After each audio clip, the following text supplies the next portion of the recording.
To make clothing, you need cloth. And to make cloth, you need thread. And thread can be spun from wool, cotton, or flax.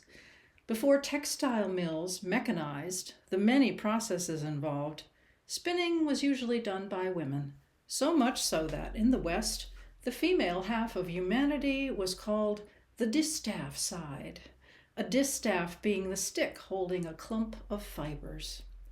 Weaving was done on hand looms. It takes about 12 times as long to spin thread as it does to weave it into cloth. I wrote this song inspired by this ancient ratio, 12 to 1.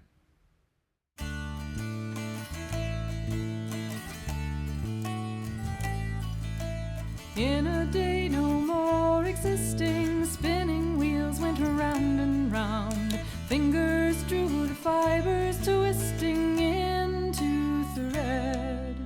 Ida May and Henrietta, Hepzibah and Charity early learned to work the treadle, earned their bread.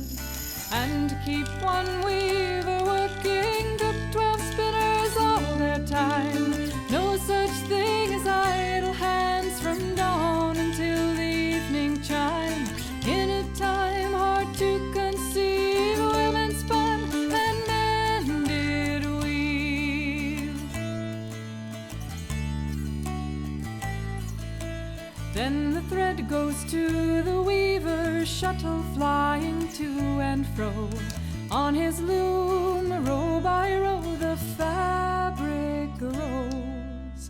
Heavy wool to make a greatcoat, cotton for a summer frock, linen for a lady's chambers soon to sew. And to keep one weaver working took 12 spinners all their time. No such thing as idle hands from dawn until the evening chime. In a time hard to conceive, women spun and men did weave.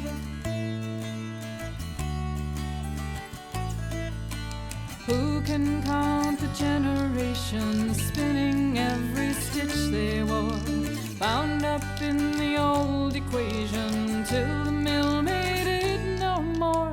Ah, but that's another story, save it for another song. Lydia and Emmeline went to the mill. Thread spun by machine or woven by machine into our clothes frees us up for other pleasures, other toils. And to keep one weaver working took 12 spinners all their time. No such thing as idle hands from dawn until the evening chime. In a time hard to conceive, women spun and men did weave.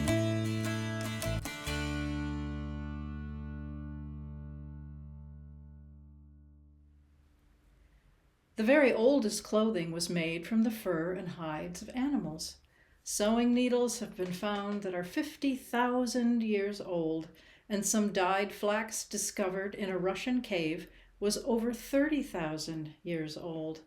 This flax had been gathered in the wild, twisted, and knotted into thread. The Mesopotamians first cultivated flax in about 9,000 BC, and by 6,000 BC the Egyptians were skillfully turning it into linen cloth. The 5,000-year-old Iceman, found frozen in the Italian Alps in 1991, was clothed not in flax but in leather.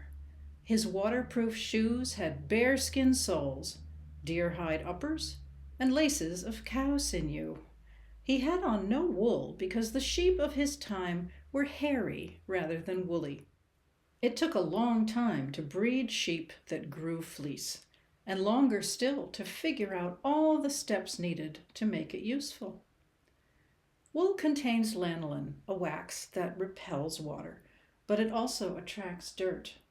As much as half the weight of a fleece just shorn from a sheep consists of dirt and debris. The outer layer is long and coarse and is turned into worsted yarn. The soft inner layer becomes woolen yarn. You can clean the tougher worsted fibers with soap and water, but to make finer woolens, you have to soak it in something alkaline, such as lye, which is made by soaking wood ashes in water and adding lime. If you don't have lye, you can use something that has always been readily available: urine, which is full of ammonia that cleans wool just as well. For centuries, households collected urine from horses and from people and used it to wash their wool, followed by lots and lots of rinsing. The cleaned wool was dried in the sun, then beaten with sticks to separate matted fibers. If it was colored at this point, it was dyed in the wool, as opposed to dyed in the piece. Dyed in the wool still means something present from the beginning. To turn it into thread, you must line up the fibers. People originally used combs to do this, but in the Middle Ages, cards were invented, paddles studded with metal hooks.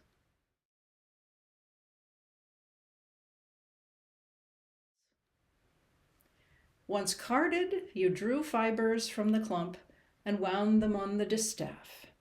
You draw a few fibers from the clump, twist them, and attach them to a drop spindle. The weight of the spindle stretches the fibers, and the spinning twists them together. Images from ancient Egypt show how old this technology is, and both men and women used drop spindles. The thread is then woven by interlacing the warp and the weft, threads that run in opposite directions. The mechanized loom, invented in the 12th century, lets you press a pedal to raise threads and pass a shuttle under them, then another pedal to reposition the threads to send the shuttle back the other way. This song from England mentions a wether, which is a male sheep that has been castrated when young. This makes it mellow and good-natured, unlike an intact ram, which is aggressive. Wethers can live alongside ewes and lambs without causing problems. Their wool is fine, for they focus their energies on growing fleece rather than fighting for the right to reproduce. The term bellwether comes from the practice of putting a bell on a wether to lead a flock, letting the shepherd know where they were. Nowadays, the term means a prediction that indicates what's on the horizon. A rosebud in June. It's a rosebud in June, and the violets in full bloom, and the small birds singing love songs on each spray. We'll pipe and we'll sing love, we'll dance in a ring love, when each lad takes his lass, all on the green grass. And it's all to plough, where the fat oxen graze low, and the lads and the lasses to sheep shearing go. Here's the ewes and the lambs, here's the hogs and the rams, and the fat wethers also, they will make a fine show. We'll pipe and we'll sing love, we'll dance in a ring love, when each lad takes his lass, all on the green grass. And it's all to plough, where the fat oxen graze low, and the lads and the lasses to sheep shearing go. And when we have sheared all our jolly, jolly sheep, what joy can be greater than to talk of their increase? We'll pipe and we'll sing love, we'll dance in a ring love, when each lad takes his lass, all on the green grass. and it's all to plough where the fat oxen graze low, and the lads and the lasses to sheep shearing go.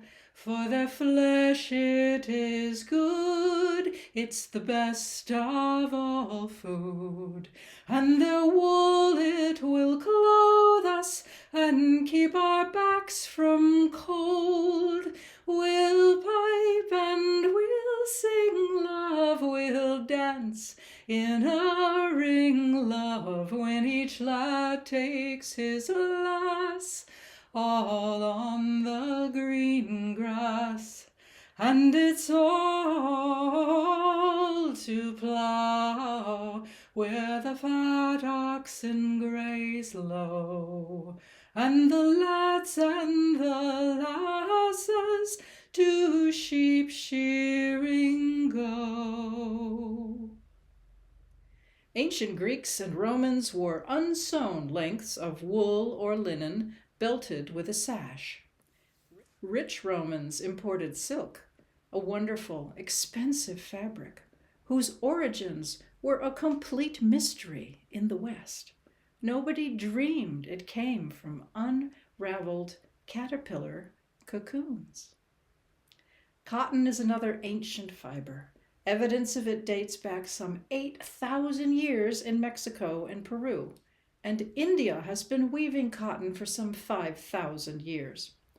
In about the year 800, Arab merchants first brought cotton to northern Europe. People there assumed it grew on trees, and in several languages, cotton is tree wool. In 1350, a popular travel memoir wrote of a wonderful tree in India with tiny lambs on the ends of its branches, which bend down so the lambs can feed. Cleaning cotton and getting the seeds out is much harder than washing wool. By hand, it takes a long time. In 1793, Eli Whitney of Massachusetts secured a patent for his cotton gin, short for engine. It cleaned and de-seeded cotton 10 times faster than by hand, and revolutionized the making of cotton. Like wool, cotton must be carded to align the fibers, then spun into thread with a drop spindle. The spinning wheel makes the job go faster and was invented in India in about 500.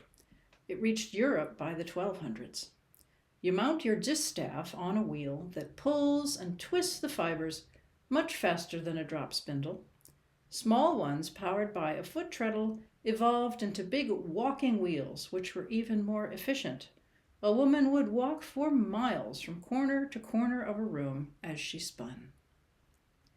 In the Middle Ages, nobles and churchmen glittered with gold threads and embroidery, setting them apart from the common folk.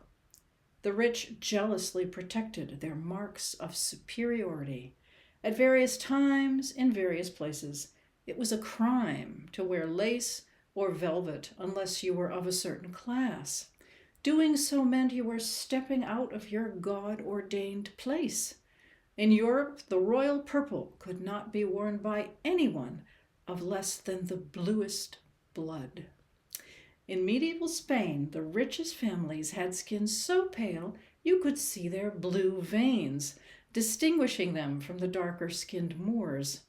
Throughout Europe, upper classes flaunted pale skin as proof that they did not have to toil in the sun. Hats, veils, and gloves avoided the dreaded freckle. During the Renaissance, fashionable clothing became incredibly elaborate. Starch was invented to stiffen neck ruffs, which reached amazing proportions, at least in portraits. Lace was another sign of wealth. First came needle lace, then bobbin lace crafted on a pillow. Such time and effort lavished on something essentially useless. Lace making provided work for many, and countries created their own variants to cash in on this luxury item. Elaborate hairstyles once showed you were rich enough to hire someone to dress your hair, a hairdresser rather than a plain dresser. Wearing hats had a lot to do with hygiene. When people seldom washed their hair, a cap or bonnet quickly made them presentable. In the West, men and women wore wigs and sometimes shaved their hair off to avoid lice, a common annoyance. Women's hats have ranged from simple kerchiefs and hoods to elaborate creations that once supported a huge industry. Every village and city had millinery shops. A hat was a major investment, and people had them cleaned and brought up to date rather than buy new ones. Here's a lively song about a woman determined to maintain her independence despite the efforts of a false, deluding young man. All around my hat.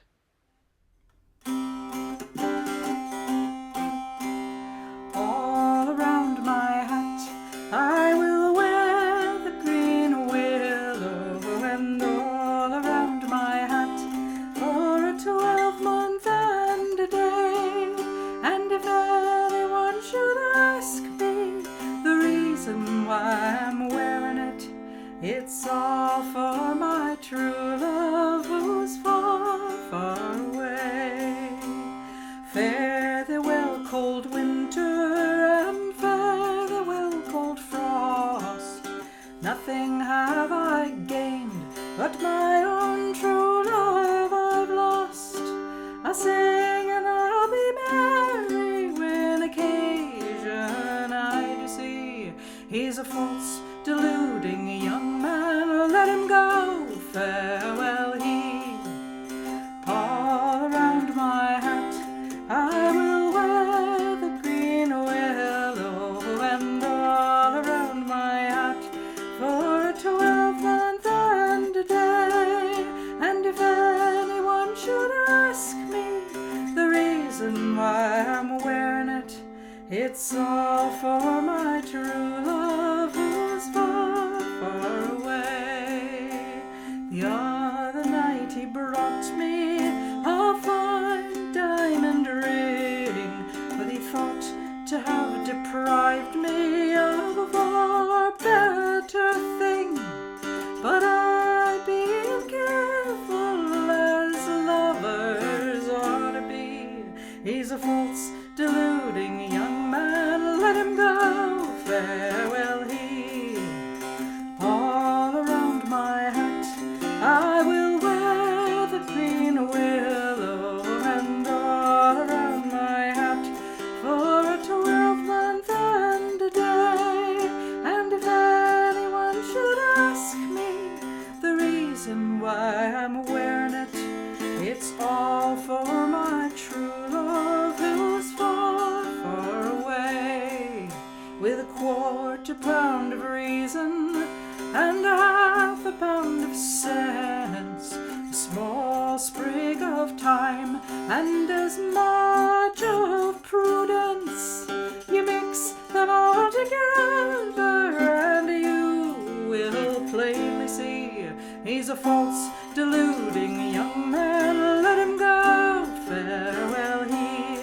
And all around my hat I will wear the green willow, and all around my hat for a 12-month and a day.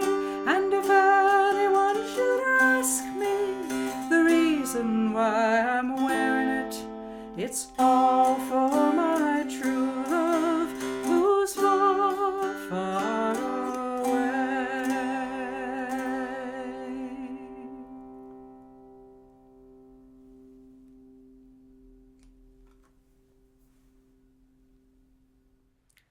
For men, the height of fashion starting in the 1500s was a felted beaver hat, waterproof and long-lasting. By the late 1500s, the beaver was extinct in Western Europe and nearly so in Scandinavia and Russia. Pelts from the New World filled the gap, and fortunes were made in the fur trade. Men loved to fold the brims of their beaver hats. In the 1600s, musketeers turned one side up and added a big feather. In the 1700s, naval officers wore cocked hats, both sides folded up, points above the ears. By 1790, stylish sailors were wearing them askew, and the hat rotated until by the War of 1812 the points were fore and aft. In colonial times, all three sides were folded, the famous tricorn hat. By the 1820s, beavers were so scarce in North America that the Hudson's Bay Company started some of the first conservation measures. Happily for beavers, silk top hats became the fashionable choice. In Civil War photos, soldiers' caps had the tops bashed in to look dashing and dangerous. As soon as one style takes hold, another must be adopted to show you're on the cutting edge, as with today's backward baseball caps. In the late 1800s, horrendous numbers of birds were killed for feathers to adorn ladies' hats. That fashion passed, partly due to public outcry against the slaughter. But up until the 1960s, men and women wore hats whenever they went outside. President Kennedy single-handedly ended this tradition. Ladies in black churches still wear big, beautiful hats, but many people never wear a hat unless it's 20 below, or they're at a baseball game or a rodeo. Everybody wears shoes, though. First came leather sandals or moccasins some 40,000 years ago. In the 1600s, European women and men wore similar shoes of leather or wood. I have always wondered at wooden shoes. There's no chance of breaking them in, so your feet must do the breaking. Until the 1850s, shoes were not made in lefts and rights, but on a straight last. British soldiers were advised to swap their boots daily so they wouldn't run crooked. I can't imagine they really did that, but looking good was more important than being comfortable. Uniforms have always been a special kind of clothing. The British Army's red coats struck fear into the enemy, but only the officers could afford high-quality dyes, so after long marches in the rain, the average soldier's coat was more pink. The general poverty of the average soldier is the basis of this song, Soldier, Will You Marry Me? Soldier, soldier, will you marry me with your musket, fife, and drum? Oh, how can I marry such a pretty girl as you when I have no hat to put on? Off to the haberdasher she did go as fast as she could run. She bought him a hat, the best one there, and the soldier put it on. Soldier, soldier, will you marry me with your musket, fife, and drum? Oh, how can I marry such a pretty girl as you when I have no coat to put on? Off to the tailor's she did go as fast as she could run. She bought him a coat, the best one there, and the soldier put it on. Soldier, soldier, will you marry me with your musket, fife, and drum? Oh, how can I marry such a pretty girl as you when I have no boots to put on? Off to the cobbler's she did go as fast as she could run. She bought him a pair, the best ones there, and the soldier put them on. Soldier, soldier, will you marry me with your musket, fife, and drum? Oh, how can I marry such a pretty girl as you with a wife and baby back home?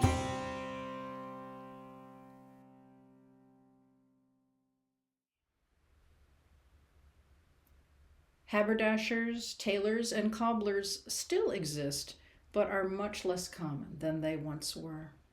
What did people wear underneath their clothes? Loincloths are ancient, worn worldwide. But for most of history, people simply wore nothing underneath, which made relieving themselves easier. When men started to wear breeches and shirts, they tucked their long shirt tails up under their privates. Women wore drawers that were open from the thigh up. To use a chamber pot or go behind a convenient hedge, a woman had to lift up many skirts and petticoats. This left her no hands free to pull or draw her drawers down, so a crotchless pair was practical and common. Western women wore a shift or chemise, a nightgown-type garment. A widow could have a shift wedding and be married at a crossroads wearing only her shift, showing that her new husband was taking only her and none of her debts. Over the shift went a corset or stays. Stays were shorter and less stiff and allowed you to work rather than pose. Fitted panties did not exist until the 1930s. The first mention of briefs is in the Sears Roebuck catalog of 1935, where they are called everyday briefs to distinguish them from garments women wore once a month. For centuries, women used old pieces of cloth during their periods, hence the term of being on the rag. In 1888, Johnson & Johnson, which made bandages, expanded into selling the first disposable sanitary napkins. In 1956, Mary Kenner obtained a patent for an adjustable sanitary belt with a moisture-proof pocket to hold a napkin. Her efforts to interest companies in making them were stymied when they discovered that she was a woman of color. But the belt and napkin approach became common until adhesive strips did away with the belt in the early 1980s. In dozens of folk songs, the promise of a silken gown lured many a woman into romance. It has always been a marker of luxury. In this song, a nobleman tries to hire a farmer, a husbandman, as his servant. He promises fine food and clothing, but the farmer vows to remain his own man, preferring his leather coat to livery, the clothing of a servant. This is Singing the Travels.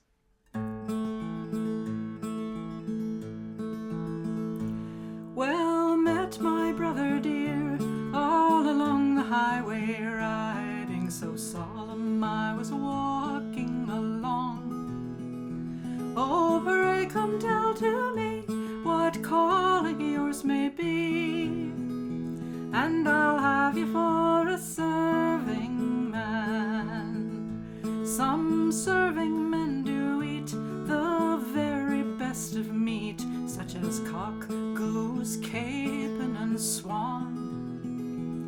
When lords and ladies dine, they drink strong beer, ale, and wine. That's some diet for a serving man. Don't you talk about your capons, let's have some rusty bacon, and a good piece of pickled pork.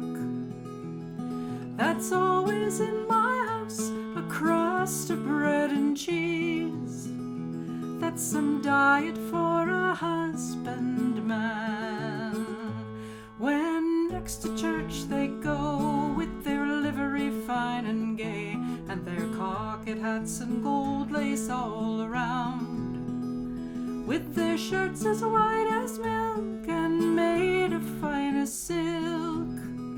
That's some habit for a serving man.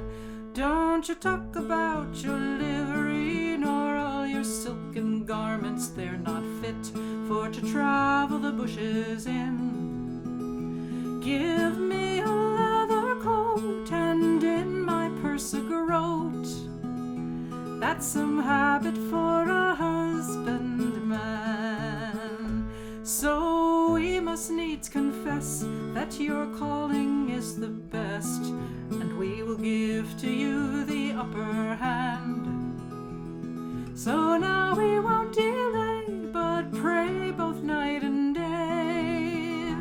God bless the honest husbandman. Silk has a fascinating history. Legend has it that in 2650 BC, Lei Tzu, the emperor's wife, was drinking tea under a mulberry tree when a cocoon plopped into her steaming cup. As she fished it out, a shiny thread unraveled, and sericulture was born. Silkworms munch on mulberry leaves for about 35 days, Molt 4 times, then spin a cocoon. When you dissolve the cocoon in boiling water, you can unwind a continuous thread a mile long. Silk threads are triangular and reflect light like a prism. To make a pound of silk takes 50 pounds of mulberry leaves and 3,000 silkworms. For a robe, about 5,000 caterpillars must die. China carefully guarded its secret, and the penalty for exporting silkworms or their eggs was death. Starting in about the year 200, the Silk Road got its name from the mysterious fabric everybody wanted. Silk and other goods traveled this trading route some 4,000 miles. In the year 300, a Japanese expedition stole silkworm eggs and abducted 4 Chinese girls to teach them the art of sericulture. In 552, 2 monks visiting China hid eggs in their hollow walking canes and delivered them to the Emperor Justinian in Constantinople. He made silk in his palace for royal robes and to sell at astronomical prices. Another story goes that in about 600, the king of Khotan, west of China, tried unsuccessfully to acquire silkworms. When he was betrothed to a Chinese princess, he warned her that if she didn't want to run out of fancy clothes, she'd better bring some silkworms with her. The king got his wish. Synthetic fibers seem very modern, but rayon and nylon are rather old. Rayon was invented in 1855 when a Swiss chemist patented artificial silk made from cellulose. Soaking wood chips or rags in harsh chemicals forms a sludge that passes through tiny holes like the spinnerets of a silkworm. The dried filaments are woven into a shiny, soft fabric.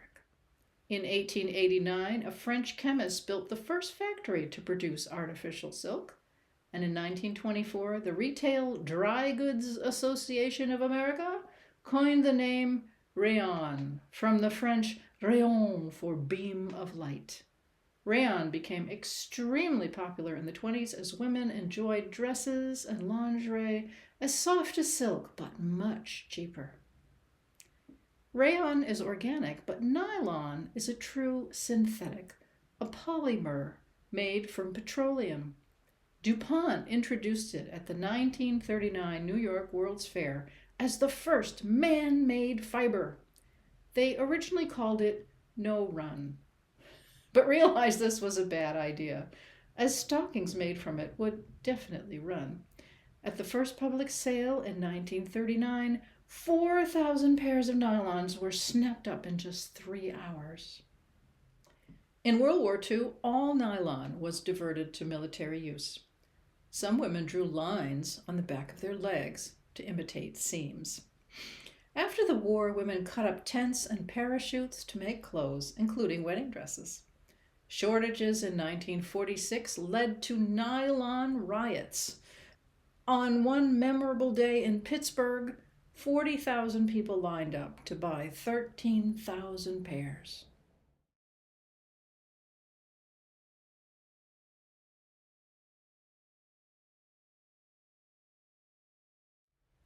Once English inventors created machines in the early 1800s to turn raw cotton or wool into cloth.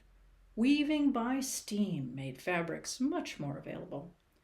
Woven cloth can be soaked, brushed, stretched, pounded, combed, and otherwise treated to create an amazing variety of fabrics. Gabardine is a worsted wool. Sharkskin is also worsted, given that name because it's smooth like a shark's scaleless skin. Brocade has patterns. Canvas was originally made from hemp, and its name comes from cannabis. Cotton can be batiste, lawn, or voile, so fine you can see through it. And cotton can also be muslin, calico, denim, or flannel, also different. When cotton is sateen, it's pretending to be silk. The odd name seersucker comes from the Persian for milk and sugar, shir o shakar, smooth and lumpy. Cambric is soft and glossy. In the song Scarborough Fair, a hopeful lover has to make a cambric shirt without no seam or needlework. Crash, from the Russian krashanina, is absorbent linen made from rough yarns. Hopsack, a rough hemp or wool, was originally used for bagging hops.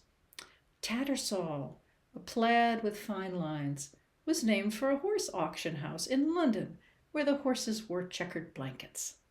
Padua soy was a corded silk popular in the 1700s, and lustring silk shimmers with two colors. In centuries past, you could not go to a store and buy something in your size. The well-off had garments made just for them, and poor folks wore loose clothes held on with belts and sashes. Servants might wear silk, but stained and tattered, given to them by their masters or bought at second-hand clothing fairs. Aprons were a vital tool to keep clothes clean, along with removable collars and cuffs. There are almost no aprons in museums or anywhere else. We have a few fancy ones, worn for special occasions, but everyday aprons from the past became rags and disappeared. For centuries, the most stolen item was clothing. Everybody needed it, and the effort it took to create made it valuable. When servants or enslaved people ran away, they almost always took clothing with them. Newspapers were filled with ads for fleeing apprentices, servants, wives, and the occasional husband. Notices from the late 1700s tell us what people were wearing. $3 reward. Runaway the 6th of January, a Dutch servant named Patty Brunnis, about 25, black eyes, curled hair, had on and took with her a black satin bonnet, a cloak with a hood, a calico short gown, 2 striped petticoats, and an apron. $8 reward. Runaway on Sunday morning, a tall, stout Negro wench about 28 and her child. The wench is named Lucy, is much pitted with the smallpox, and one of her lower teeth is out. The child, Venus, is 5 or 6, and has a scar on her shoulder. Took with her 2 short gowns, 2 petticoats, a striped gown, and a yellow calico one, and a black petticoat. $8 reward. Runaway on the 15th of May, an apprentice girl about 14, named Eleanor Mackindoe, of a fair complexion. Had on and took with her 2 short gowns and shoes with wooden heels tied with strings. Here is an ad for convict servants sentenced to transportation in England and banished to the colonies. Someone would buy the convict sentence to gain an unpaid servant for that time. Runaway, 2 English convict servants. John Eaton, a ship carpenter, about 23, had on and took with him a blue broadcloth coat and breeches, ticken trousers, worsted stockings, 3 striped cotton shirts, 1 overshirt, a felt hat, and a pair of old shoes. Alice Eaton, about 20, has sandy hair, had on a brown gown and a red petticoat, and took with her 4 red silk handkerchiefs. Runaway, 2 new Negroes. A fellow named Step, about 5 feet high, has his country marks on his temples and has lost some of his 4 teeth. Appears to have a very honest countenance and is about 20. Had on a white waistcoat and breeches, Osnaburg shirt, and a tolerable good bound hat. Went with him a girl named Lucy, about 12. Neither can speak good English, as they have not been long in the country. They went off with others, persuaded they could find the way back to their own country. Poor Step and Lucy, surely not their real names, adrift in a strange land with a strange language, hoping to get back home. What became of them? In a workshop years ago, I made an open front gown, the type of dress worn all through the 1700s. We got to see some 250-year-old gowns. The stitches on the outside were even and attractive, but inside, where they wouldn't show, they were messy and crooked. Time was money. Sewing by hand, we inevitably poked our fingers, and I learned that your own saliva will remove your own blood from fabric. And I have used that tactic over the years. The hunt for a machine to make stitches began in 1790, when an English cabinet maker got the first patent for a complete machine for sewing. He didn't make a prototype, and a later reproduction did not work. In 1804, machines patented in England and Scotland both failed. An Austrian tailor got a patent in 1814, but his machine didn't work either. In 1818, the first U.S. sewing machine actually built failed to sew any useful amount of fabric before malfunctioning. In 1830, the first successful sewing machine was invented by a French tailor, Barthélemy Timonier. It used one thread and a hooked needle to make a chain stitch, common in embroidery. Timonier opened a factory, but an enraged mob of tailors burned it down because they feared it would put them out of work, and he never did try to make machines again. 16 years later, in 1846, Elias Howe got an American patent for a machine with an eyed needle and a shuttle that slipped thread through a loop, making a lock stitch, much stronger than chain stitch. You had to crank the machine by hand. In the 1850s, Isaac Singer introduced a model with a foot treadle to free up both hands. There was some resistance to the treadle, as pumping your feet was considered unladylike and possibly immoral. Singer was a better marketer than Howe, hosting demonstrations in which a woman sewed a pair of pants in just 40 minutes. The Singer machines made Howe's lock stitch, so Howe sued, and after 1854 received royalties for every Singer sold. His annual income went from $300 to over $200,000. By his death in 1867, he had made over $2 million. In the Civil War, Howe equipped an entire Union regiment and served in it as a private. As the first machine to invade the home, early sewing machines were beautifully decorated to blend in with Victorian decor. Ads showed women wearing the latest fashions, joyously creating clothes in a fraction of the time it used to take. Helen Augusta Blanchard of Portland, Maine, patented the first machine that did a zigzag stitch. Helen patented 28 other inventions, including a hat sewing machine and surgical needles. By 1910, electric machines chattered all over the world. For millions, it was a welcome miracle. But the garment industry took advantage of cheap immigrant labor in sweatshops, where hundreds toiled in stifling rooms 6 days a week for 12 or 14 hours a day. The weekend would not exist until the 1940s. The most infamous sweatshop was the Triangle Shirtwaist Factory in New York City, where hundreds sewed women's blouses in rooms whose exits were locked to prevent theft or unauthorized breaks. In 1911, the building caught fire, and the lint-filled air and oil-soaked wooden floors sealed the fate of 146 people, mostly women and girls as young as 14. Outrage prompted some improvements. But 16 years later, a lament sung by Fanny Brice showed little had changed. From 1927, we hear The Song of the Sewing Machine. Fanny is known mainly as a comedian, but in her early days, she was an elegant chanteuse.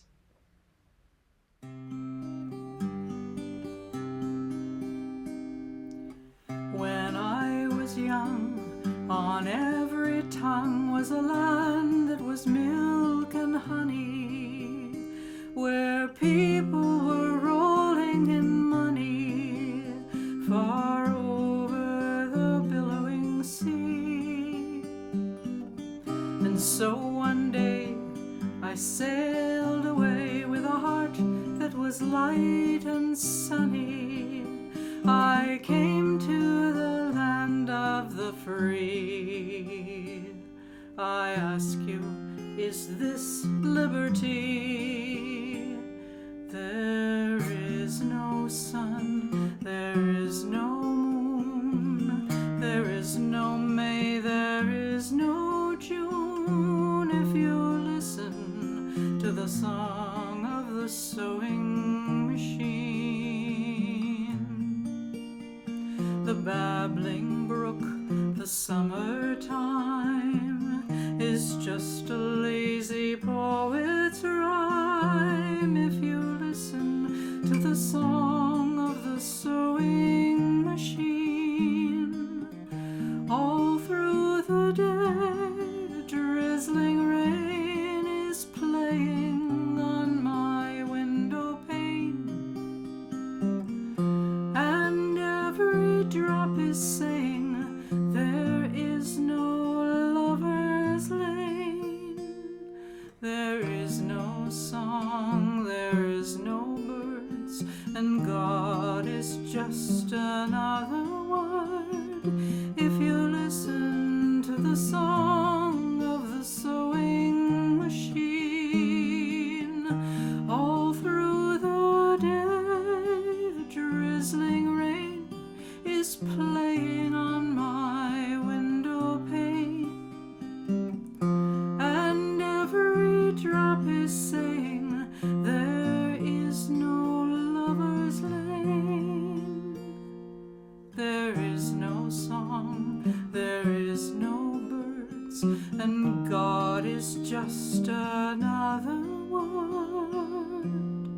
If you listen to the song of the sewing machine.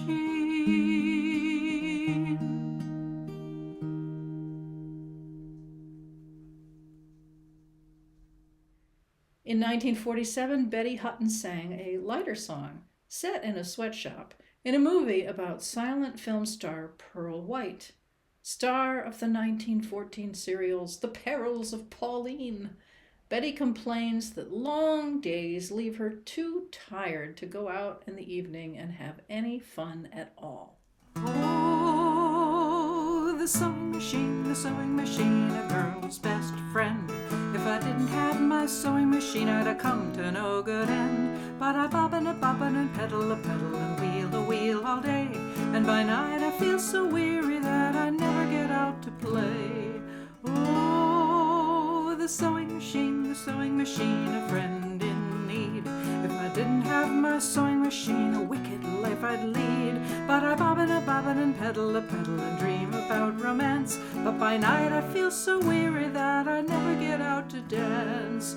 Oh, the sewing machine, a helping hand. If I didn't have my sewing machine, I'd drink to beat the band. But I bobbin' and pedal a pedal as busy as a bug. By night I feel so weary I can hardly lift a mug. Oh, the sewing machine, a pal so dear. If I didn't have my sewing machine, I'd try a stage career. But I bobbin' and pedal a pedal till amateur night comes by. But by then I feel so weary that I haven't the strength to try. Oh, the sewing machine, me pride and joy. If I wasn't having me sewing machine, I'd have married James McCoy. But I bobbin' and pedal a pedal, and that's the end of Jim. 'Cause by night I get so weary I don't even look good to him. Oh, the sewing machine, a girl's best friend. If I didn't have my sewing machine, I'd have come to no good end. But I bobbin' and pedal a pedal and wheel a wheel all day, and by night I feel so weary that I never get out to play. In the 1800s, a typical woman wore a chemise, a corset cover, a petticoat, a bodice, a skirt, a shawl, and a cap or bonnet, or both. Gloves were required if you left the house. In the 1850s came the hoop, a lightweight frame that held out yards of skirt. Black and white photos make it seem that people wore dull colors, but they loved eye-popping plaids and bright, swirling patterns. The hoop craze was over in about 15 years. Skirts drew in at the front and at the sides, leaving a bustle, which also soon went away. But corsets remained, and skirts reached the ground. In 1851, Elizabeth Smith Miller wore what she called Turkish dress to the Seneca Falls home of Amelia Bloomer, who published a magazine called The Lily. Miller had on poofy trousers under a knee-length skirt. In the next issue, Bloomer announced that she had adopted the outfit and gave instructions for making it. The press dubbed the trousers Bloomers after Amelia. The summer of 1851 saw Bloomer balls, Bloomer picnics, and dress reform societies. But soon Bloomers were denounced as immoral and faded from polite society. Bloomer-wearing women were still covered from neck to ankle, but people could not stand the idea of a female wearing trousers. She was stepping out of her place of subordination and into a male realm of freedom. It threatened the social order in a way that made Bloomers the target of mockery, taunts, and worse. Women decided the risk of being physically attacked was just not worth it. For a time, Lucy Stone and Susan B. Anthony wore what they called freedom dress, Bloomers. But when they gave speeches, crowds came to make fun of their clothes rather than listen to what they had to say. It was too much of a distraction, and they went back to long skirts. In Western states, the practicality of Bloomers kept them popular. They allowed women to ride horses astride rather than side saddle and engage in many outdoor activities that were necessary on the frontier. But elsewhere, women were forbidden to wear pants. Centuries of jokes about who wore the pants evoked fears of men losing power, an unacceptable idea. Some 30 years later came the modern bicycle.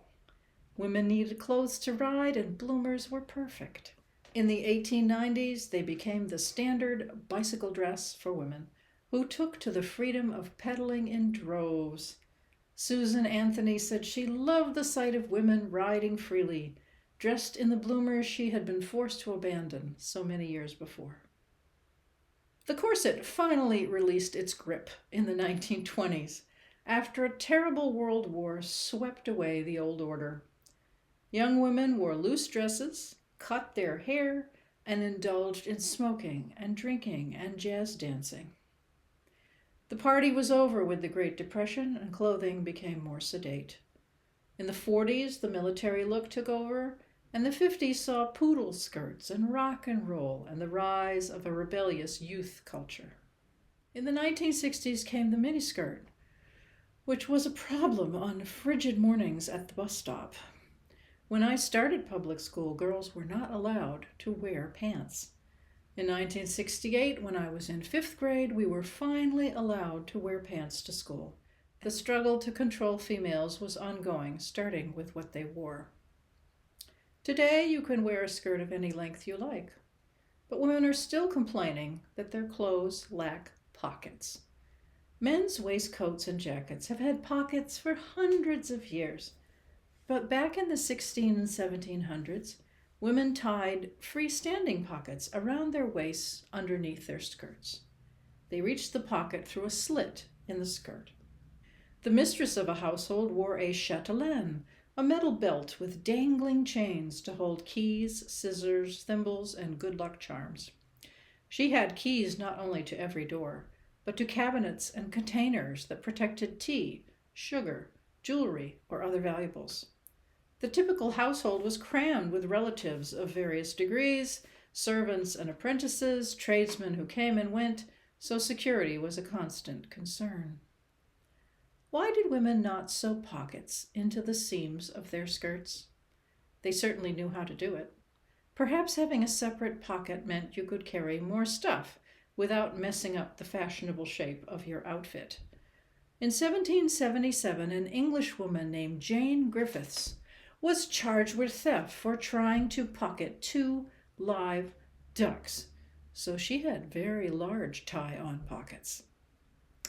In the 1800s, reticules, beautifully decorated little purses, replaced tie-on pockets and chatelaines. Men still had big pockets, for they were expected to handle the money and carry supplies for their wives. By the 1930s, women's handbags were big business, and we still spend insane amounts of money on them. Back in the 1920s, fashion designer Coco Chanel put functional pockets in her jackets. But we are still dealing with a history of men having pockets and women wishing they had them. I spend my life in pants, but when I put on antique clothing, I sit up straighter.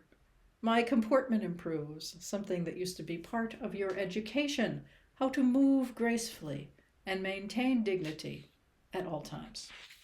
I end with a French song in which a man who's feeling down asks his sweetheart to put on her striped dress, her robe barrée, and come dance their cares away. Oh yeah, mon cœur fait marcher.